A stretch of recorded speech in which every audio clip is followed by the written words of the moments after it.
संक्रांत म्हटलं की तिळाची चिक्की ही आलीच. त्यासाठी आपण घेणार आहोत 1 वाटी तीळ, 1 वाटी गूळ. आता हा गूळ आपण कढईत घालूया आणि त्याचा पाक तयार करूया.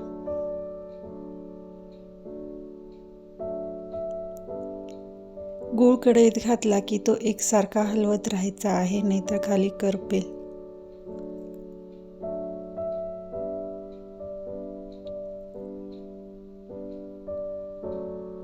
गूळ हा छोट्या गॅसवरतीच आपल्याला शिजवून घ्यायचा आहे. त्यासाठी मी घालणार आहे थोडंसं पाणी.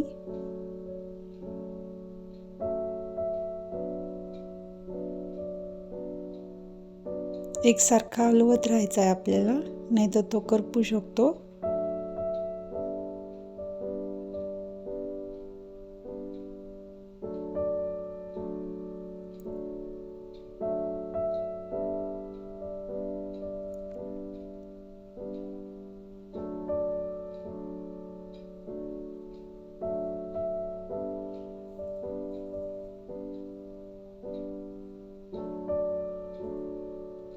हळूहळू हा गूळ फुलायला लागेल.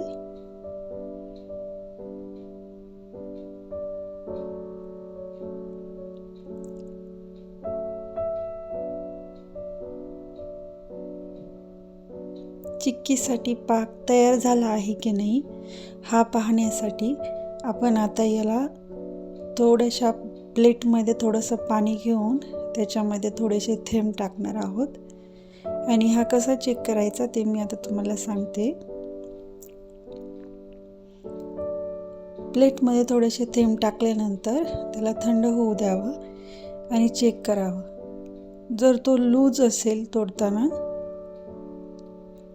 तर समजावं की अजून पाक तयार झालेला नाही आहे. हा मी आता चेक करते. हा लूज आहे, तुटत नाही आहे पटकन, म्हणजे अजून आपला पाक तयार झालेला नाही आहे. म्हणून थोडासा अजून शिजवून घेऊया.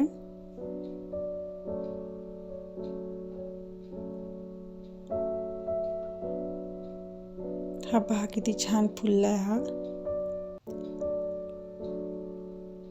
तयार होत आलेला आहे.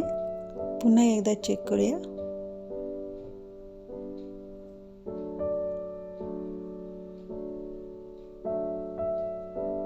पाक हा छोट्या गॅसवरच शिजवून घ्यायचा आहे, म्हणजे मंद आचेवर.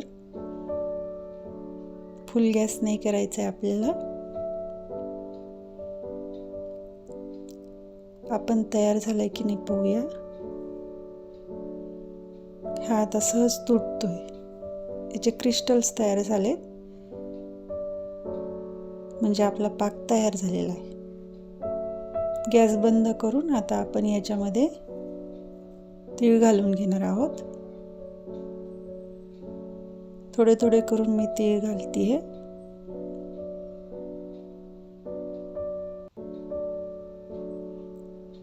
पटकन हलवून घ्यायचं आहे आपल्याला, हे जास्त वेळ लावायचा नाही. आता हे मिश्रण आपण पोळपाटावरती काढवून घेऊया. त्याला मी थोडंसं तूप लावलंय अगोदरच.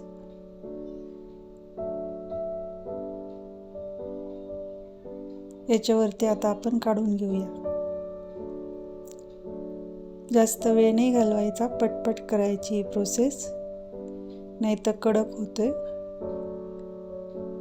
मग लाटताना त्रास होऊ शकतो.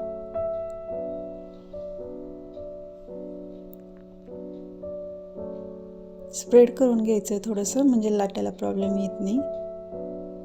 आणि बेलण्याला सुद्धा आपण थोडंसं तूप लावून घेणार आहोत. पण काय होतं, खूप चिकट असतं हे. सो मी यासाठी एक ट्रिक करते की आपण बटर पेपर असतो तो याच्यावरती घालून घेऊया आणि मग वरून लाटूया. यानं काय होतं, आपल्याला लाटायला खूप सोपं जातं.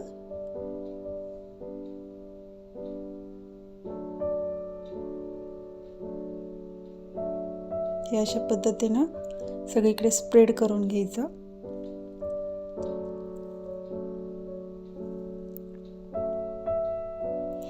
तुम्हाला हवी तेवढी थिकनेस तुम्ही ठेवू शकता.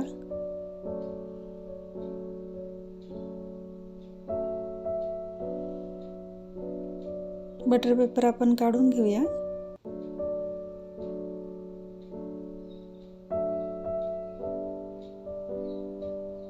अजून थोडं पातळ करायचं आहे मला हे, सो मी पुन्हा एकदा लाटणार आहे. सो दुसरा बटर पेपर घेतला आहे मी. चिक्की जेवढी पातळ असेल तेवढी छान वाटते तिळाची.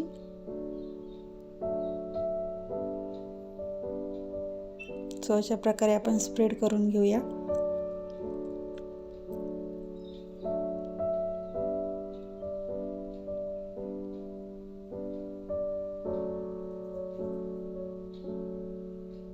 आता याच्या पटापट वड्या पाडायच्या आहेत, नाहीतर ती कडक झाल्यावरती त्याच्या वड्या व्यवस्थित पाडता येत नाही. एक उलटणं घेणार आहोत, त्यानं आपण वड्या पाडू शकतो. तुम्हाला जे कम्फर्टेबल आहे त्यानं तुम्ही वड्या पाडू शकता.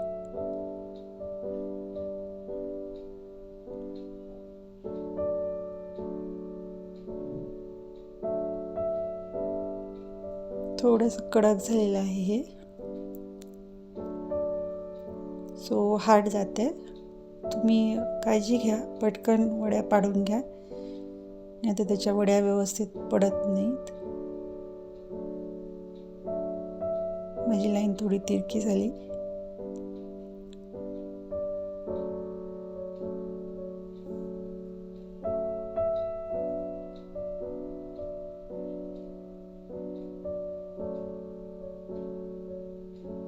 थोडंसं हार्ड जाते, वड्या पटकन पाडाव्या लागतात.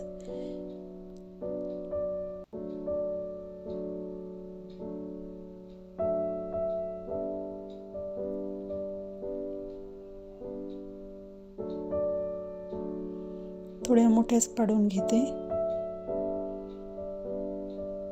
छोट्या पाडायला वेळ लागेल आणि ते खूप हार्ड झाले. आता तुम्ही मात्र पटापट वड्या पाडून घ्या, म्हणजे छोट्या छोट्या पाडू शकतात.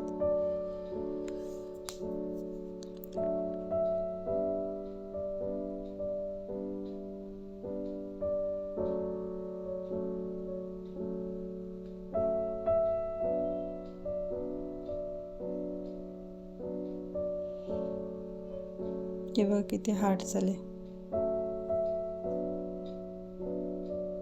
थोडंसं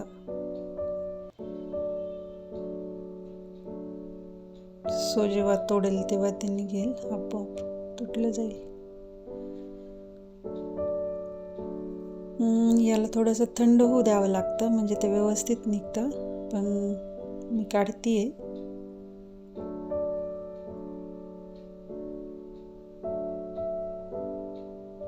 ह्या ज्या तारा दिसत आहेत ना मध्ये, ते म्हणजे परफेक्ट पाक असतो.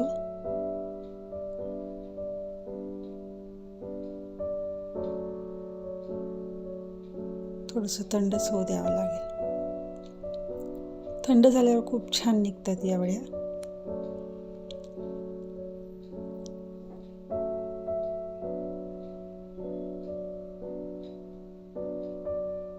ट्राय करते.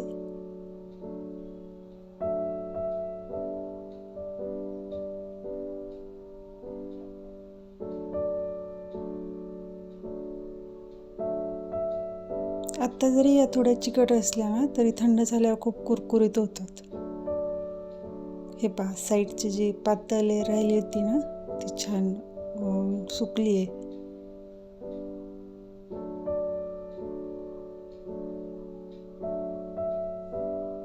तुम्ही थोडं थंड झाल्यावरतीच वड्या त्याच्यात तोडून घ्या.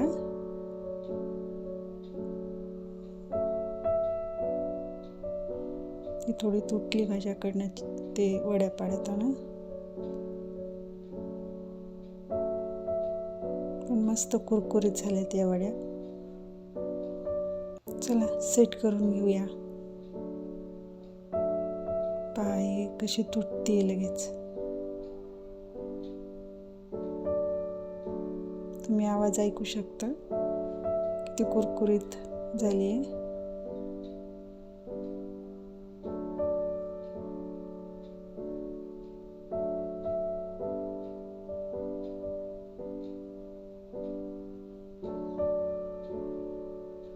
प्लेट सजवूया.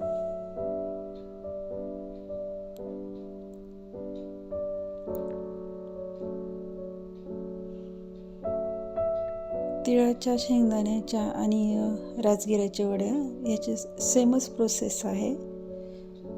सेम असाच पाक करून घ्यावा लागतो.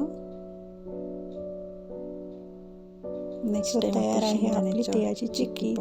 खूप छान होते. तुम्ही पण या संक्रांतीला नक्की तिळाची चिक्की करून पहा. Bye bye.